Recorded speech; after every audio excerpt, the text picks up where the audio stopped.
How's it going, everyone? Today I'm going to show you how to replace the fuel injectors on the 2008 to 2020 Dodge Grand Caravan. So get your hood pop and locate your fuse box. Push in on these two tabs, lift this cover up, and this has the whole diagram of your fuse panel. We're going to look for M25, which is the fuel pump fuse. Grab your fuse puller. If your vehicle does not have one, you can use some needle nose pliers. And M25 is this 20 amp mini fuse. Just pull this out.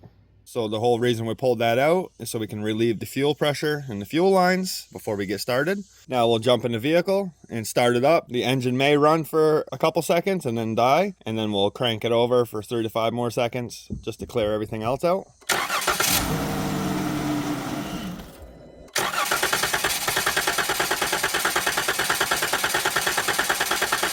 Since we're working with the fuel system, we want to disconnect this battery. So we'll take a 10mm and loosen the negative battery terminal up.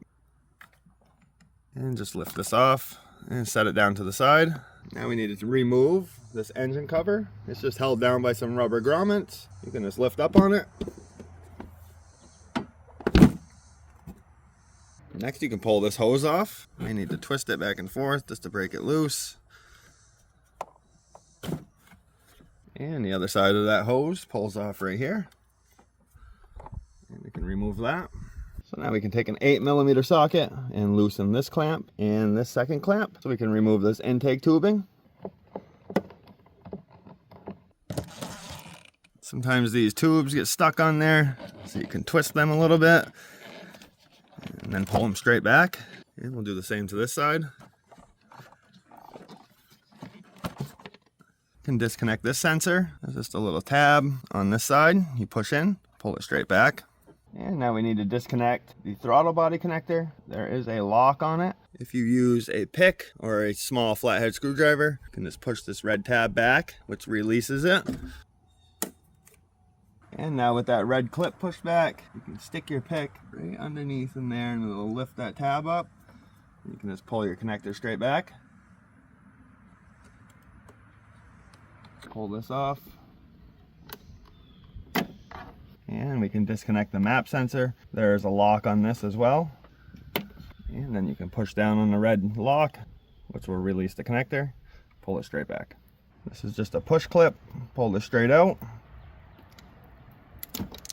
and back over here we're going to lift this right up, and we'll get this hose off. You may need to break the seal on it. Just be careful not to make a hole in it. And pull it straight back, and we'll remove this hose. And we have another vacuum line right here. Pull this straight off, and we can remove this part of the air box. We have this one clip. I'll pull the rest of it off the throttle body, and there's this clip connected to your upper coolant hose.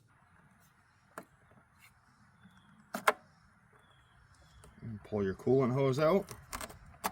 So looking on the back side of your intake manifold, you can see this bracket. You can pull this harness out. It's just pushed in with one of those push clips. And pull that off the stud. And there is a 13mm stud that we're going to have to take out.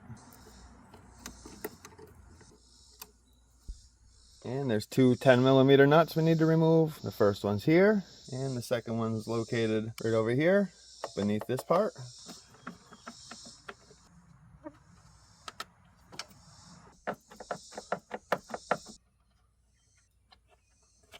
And now we can remove the bolts holding the upper intake plenum on. They're 8mm. They do not come all the way out.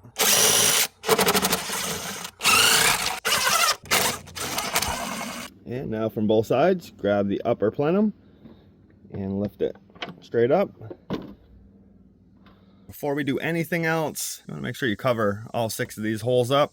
You don't want to end up dropping anything down there, especially dirt or a bolt. Just take some shop rags and just place it in there like that.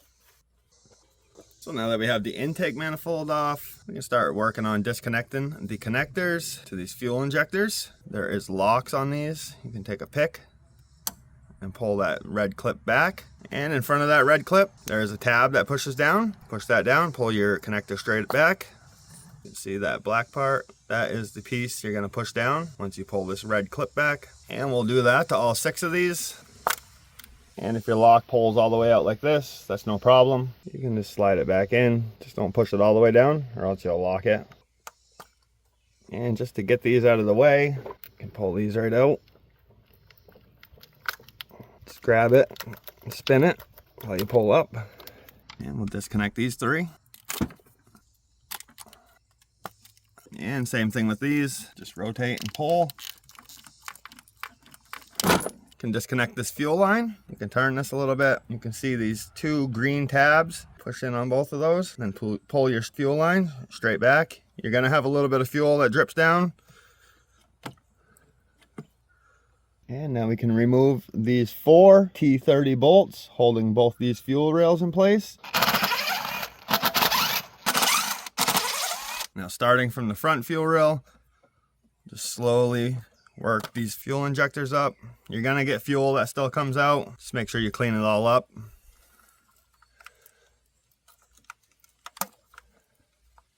And now we'll do the same to the back fuel rail. And get the rail out of the way.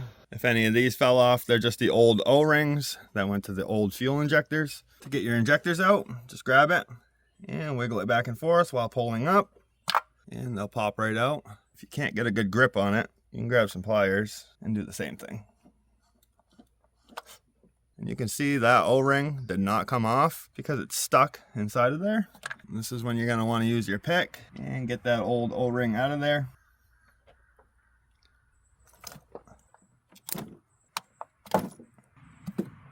Before we reinstall our new fuel injectors, you just want to make sure all in these ports, there's no debris or any gaskets. If you do have any debris in there, take a vacuum and try to suck it out. You don't want to blow it inside. And before we reinstall the injectors into the fuel rails, as you can see, I have a gasket still here.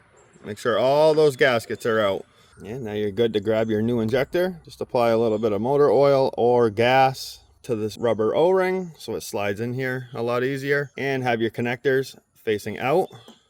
And just make sure it's pushed in all the way. Leave these other caps on for now. And now we're on this side, so have the connector facing this way. All right, now these are all set to go back in the vehicle. Now we can remove all 6 of these plastic caps and lube up all 6 of these O-rings. If you don't lube these up, you'll have a hard time putting these in, and you risk damaging the O-ring, which will cause a fuel leak. And I'm going to start with the back fuel rail. Line your injectors up with each port, push them down in. Make sure you feel them all get seated. And then we'll do the same to the front.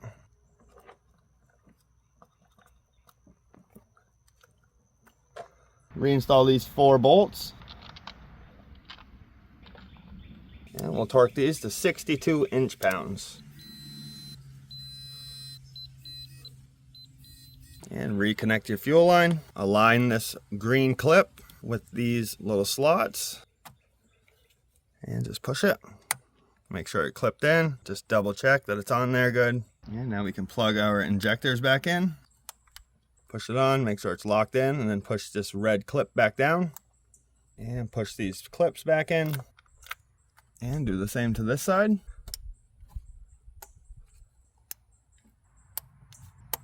And push these clips back in.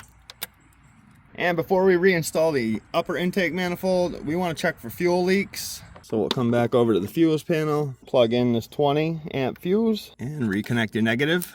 You can just place it on there for now. Now the whole point we're doing this is to get fuel pressure back into the rails, just to see if there's anything leaking out of the injectors. Do not try to crank your car over. Just turn the ignition on and the fuel pump will kick on. And just take a close look at each injector. Make sure that there's no leaks. This looks good. So now you can turn your ignition back off. Disconnect your negative terminal again. And we can leave that fuse left in now. Pull these rags out of each port. Get your pick and get these old gaskets out. You always want to make sure you replace these anytime you pull the intake manifold off.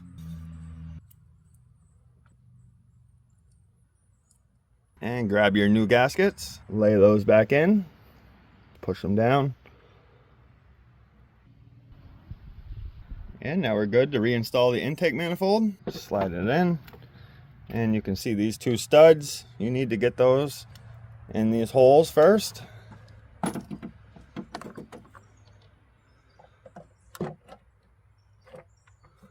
And then drop your intake down. And now we can thread these bolts down, snug them up for now, and then we'll torque them. We're gonna go 1, 2, 3, 4, 5, 6, 7. And these upper intake plenum bolts get torqued to 89 inch-pounds.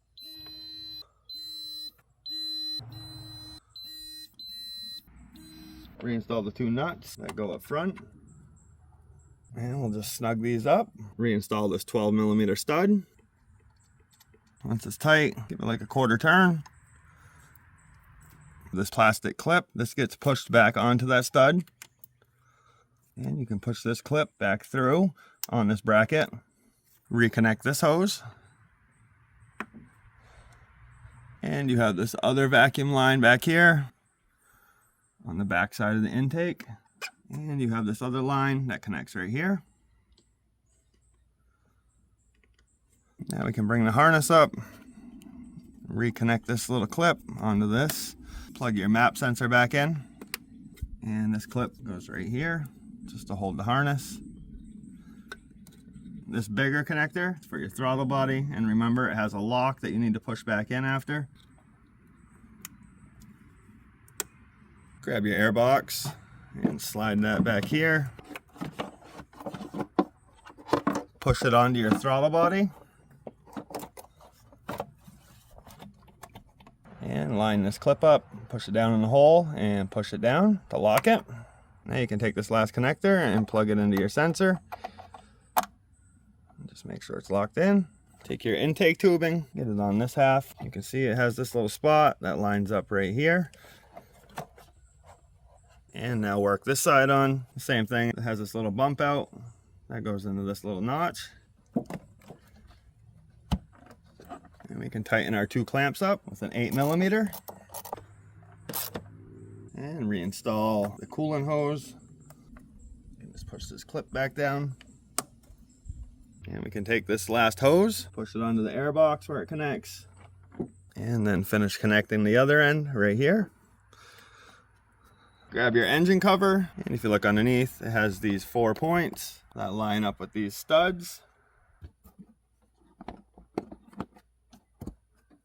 And that completes this video on how to replace your fuel injectors. If this video helped you out, if you could give it a like. If you have any questions about anything, please leave a comment. And if you're not subscribed to my channel, make sure you hit that subscribe button for future content.